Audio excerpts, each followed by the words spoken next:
ਭਰਤੀ ਭਰਤੀ ਭਰਤੀ ਸਿੱਧੂ ਮੂਸੇਵਾਲਾ ਦੇ ਕਾਤਲਾਂ ਦੇ ਗੈਂਗ 'ਚ ਹੋ ਗਈ ਲੇਡੀ ਡੌਨ ਦੀ ਭਰਤੀ। ਇਹ ਤਸਵੀਰਾਂ ਨੇ ਚੰਡੀਗੜ੍ਹ ਦੀ ਕ੍ਰਾਈਮ ਬ੍ਰਾਂਚ ਨੇ गिरफ्तार कर रही है लेडी डॉन। इस लेडी डॉन का सीधा कनैक्शन है लॉरेंस बिश्नोई गैंग दे गोल्डी बराड़ दे नाल। उसके इशारे के उत्ते करती सी काम ते वारदात करने वास्ते कोर्ट च वड़ गई।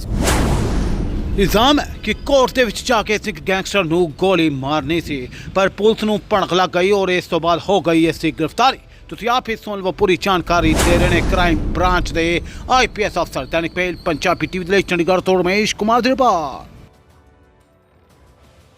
तो जो अभी हमने 2 दिन पहले ब्रीफिंग करी थी जिसमें 3 शूटर्स गोल्डी बराड़ रोहित गोदारा गैंग के अरेस्ट हुए थे, तो उसी की कंटिन्यूएशन में इन्वेस्टिगेशन करते हुए उसमें एक लेडी ये जो पूजा का नाम आया था, तो वो भी हमारी टीम ने ह्यूमन इंटेलिजेंस और टेक्निकल इंटेलिजेंस के बेस पे उसको सेक्टर 43 के बस स्टैंड से कल शाम में उसको अरेस्ट किया है। तो हमें इंटेलिजेंस मिली थी कि वो लड़की अब 43 बस स्टैंड में बस से आगे जाने के लिए वहाँ पे जाएगी, तो उसी पे हमने वहाँ पे अपनी टीम लगा रखी थी। तो उसको वहाँ से हमने अप्रीहेंड करके उसको वहाँ से अरेस्ट किया। जो अभी तक की उसको हमने जज साहब के सामने पेश करके भी उसकी 4 दिन की रिमांड मिली है। अभी तक जो उसकी पूछताछ में सामने आया, ये लड़की झुंझुनू की रहने वाली है और ये शादीशुदा है। तो वहाँ का एक हिस्ट्री शूटर है हनी चौधरी, जिसके ये कांटेक्ट में आई थ्रू इंस्टाग्राम। उससे उसकी 1.5-2 साल से उससे बात हो रही थी और हनी चौधरी ने ही आगे इसकी रोहित गोदारा से बात करवाई। तो इसकी डायरेक्टली सिग्नल ऐप के थ्रू रोहित गोदारा से बात होती थी। तो अभी ये वाली वारदात को अंजाम देने के लिए रोहित गोदारा ने ही इसको वहीं पे पैसे प्रोवाइड करवा के किसी बंदे के थ्रू और फ़ोन और पैसे प्रोवाइड करवा के इसको चंडीगढ़ भेजा। तो ये चंडीगढ़ में नया गांव में ये अलग अलग जगह पे रुकी और इसको वैसे ही जैसे पहले आपको बताया था अलग अलग लोग रुकवाते थे, अलग अलग जगह पे इसको पैसे प्रोवाइड करवाते थे, फ़ोन प्रोवाइड कराते थे। तो उसी कड़ी में ये जो हैं वो जो सनी और उमंग की भी इससे मुलाकात करवाई गई। ये लड़की रोहित गोदारा के कांटेक्ट में रहती थी और जो पहले वो सनी उमंग टाइगर पकड़े हैं वो लोग गोल्डी बराड़ के कांटेक्ट में रहते थे। तो इन्होंने मुलाकात करी, उसके बाद ये इकट्ठे 43 में रुके भी हैं और उसके बाद इन्होंने रेकी करी है कोर्ट्स की, इन्होंने इकट्ठे शॉपिंग भी करी है। और जब कल इसको हमने अरेस्ट किया है तो इसके वहाँ से वो जो वकीलों वाली वर्दी थी लड़कियों वाली, वो भी साथ में रिकवर हुई है।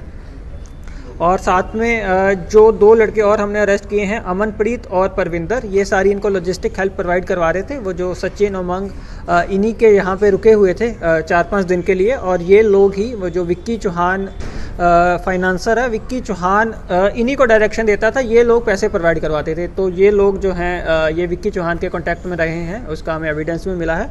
और अभी हम विक्की चौहान को एग्जैक्टली ट्रेस कर रहे हैं कि वो कहाँ पे है। अभी तक उसका आ रहा है कि शायद वो बाहर भाग गया है। तो ये अभी तक की ये इन्वेस्टिगेशन में टोटल 6 लोग अरेस्ट हुए हैं और आगे काम कर रहे हैं।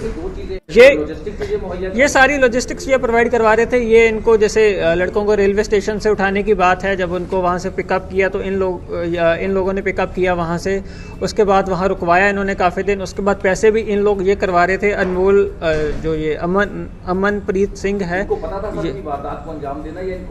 नहीं इनको बिल्कुल पता था जी। इनको डायरेक्टली वहाँ से डायरेक्शंस आ रही थी उन्हीं के नेटवर्क के थ्रू। गोल्डी बराड़ बिश्नोई इनके नेटवर्क के थ्रू इनको डायरेक्शंस आ रही थी कि उस बंदे को इतने इस टाइम पे जाके पैसे देने हैं। तो सर अभी तक कुछ और भी कुछ निकला हो, कोई और भी नेक्सस जो है यहाँ पर ट्राई सिटी में काम कर रहा हो? क्योंकि ये कल्चर जो है वो देखने को मिल रहा है कि नहीं जी, इसकी ही हम इन्वेस्टिगेशन पूरा बैकवर्ड और फॉरवर्ड इसको लेके जाने की कोशिश कर रहे हैं। हम जो भी किसी भी तरीके की लॉजिस्टिक फैसिलिटीज़ इनको प्रोवाइड करवा रहे हैं, वो सब के ऊपर भी हम देख रहे हैं पूरी ट्राई सिटी में कहीं भी क्या चल रहा है। और जो भी इनको फाइनेंशियल मदद दे रहे हैं, तो हर एंगल पे हम देख रहे हैं। जो भी ये जो लोग बाहर बैठे हुए हैं उनके ऊपर भी जो हम उनको भी नॉमिनेट करके जो पूरी इंटरनेशनल इन्वेस्टिगेशन का वो है, वो भी सब हम कार्रवाई पूरी करेंगे। सर ये लड़की जैसे इसने AK-47 वगैरह का टैटू भी बनवाया हुआ है, तो कहीं ना कहीं ये वो गैंगस्टर कल्चर से हमें इम्प्रेस्ड लग रही है कि ये 3-4 साल से सॉन्ग्स देख के या सोशल मीडिया के थ्रू ये गैंगस्टर्स से थोड़ी प्रभावित थी और उस दुनिया में ये अपने आप को लेके जाना चाह रही थी। रोहित गोदारा के जैसे कि गोल्डी बराड़ ने रोहित गोदारा को यहाँ पे दे रखा था, गोल्डी बराड़ ही पूरा ऑपरेट करा रहा था। नहीं, दोनों पैरेलल ही चल रहा था जितना भी इनसे इंटेरोगेशन में सामने आया। जो लड़के थे उनकी बात सिर्फ रोहित गोल्डी बराड़ से हो रही थी और लड़की की सिर्फ इससे हो रही थी। वो आपस में जो बात कर रहे होंगे, बट इधर वो इनको जो जितनी डायरेक्शंस की ज़रूरत है उतनी इनको डायरेक्शंस दे रहे थे। इस लड़की को सर टोटल कितने पैसे मिल रहे थे फायरिंग करने में? नहीं, इनको तो जैसे उस दिन भी बताया, अभी भी जैसे उसके बाद भी लड़कियों के पकड़े जाने के बाद भी अराउंड 5-6 दिन हो गए हैं ये यहीं पे रुकी हुई थी। तो इनको अलग अलग माध्यम से रोज़ 20-25 हज़ार तो इनको भेजा जा रहा है। मतलब इनका रॉयल लाइफस्टाइल है, ऐसा नहीं कि कुछ बहुत गरीबी में रह रहे हैं। भी था भी इनको